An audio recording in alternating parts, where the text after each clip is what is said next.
ફરાળી ભજીયા આટલા ક્રિસ્પી અને ટેસ્ટી બનશે કે ઉપવાસમાં પણ ખાવાની મજા પડી જાય. તો મિત્રો, આ ફરાળી રેસીપીને જોવા માટે છેક સુધી વિડીયોમાં જોડાયેલા રહેજો.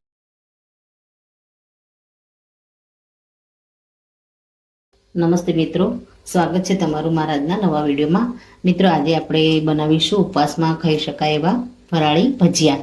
તો એના માટે એક વાટકી સાબુદાણા લઈશું અને એક વાટકી જેટલા આપણે મોરૈયો લઈશું. સાબુદાણાને આપણે કાચા જ લેવાના છે, એને પલાળવાના નથી. આને આપણે શેકી લઈએ પહેલાં તો.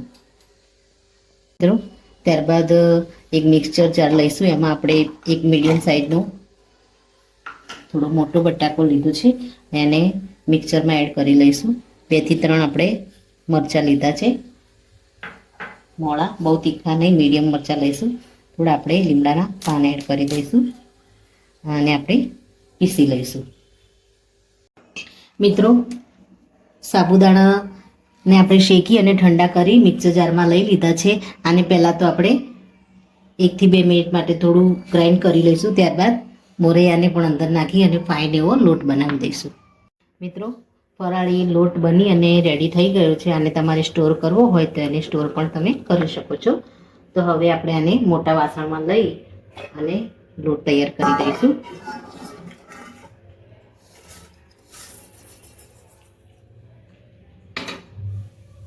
આપણે થોડું ફરાળી મીઠું એડ કરી દઈશું એમાં.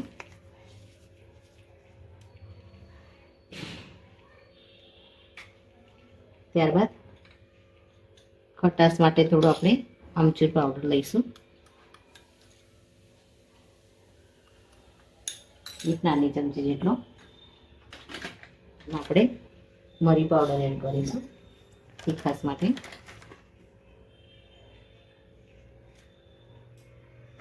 ત્યારબાદ સોજી તમારે એડ કરવી હોય તો તમે કરી શકો છો, ઓપ્શનલ છે. આપણે થોડા વધારે ક્રિસ્પી થાય એના માટે થોડી 2 ચમચી જેટલી સોજી એડ કરીશું. થોડો આપણે વરિયાળી અને પીસેલી ખાંડનો પાવડર આપણે એડ કરી દઈશું. ત્યારબાદ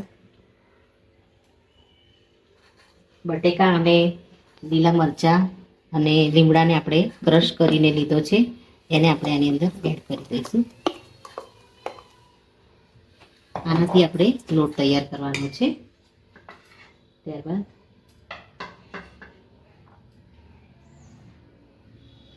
સીંગ અને 1 ચમચી જેટલું જીરું આપણે લીધું છે, એને મિક્સચરમાં સારી રીતે ક્રશ કરીને લીધું છે, એ પણ આપણે આની અંદર એડ કરી દઈશું.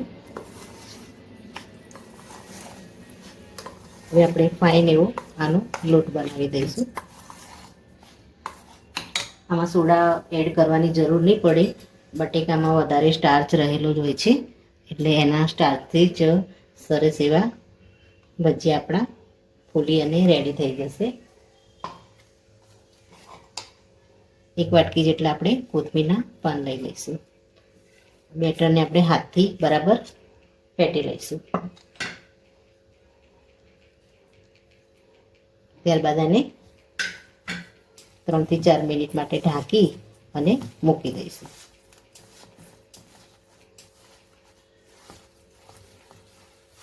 મિત્રો, લોટ સરસ એવો આપણે ઢાંકીને મૂક્યો હતો તો સરસ એવું રેડી થઈ ગયો છે. તેલને પણ આપણે ગરમ કરવા મૂકી દીધું છે.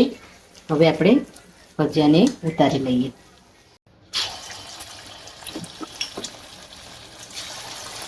આ રીતે આપણે બધા ભજીયાને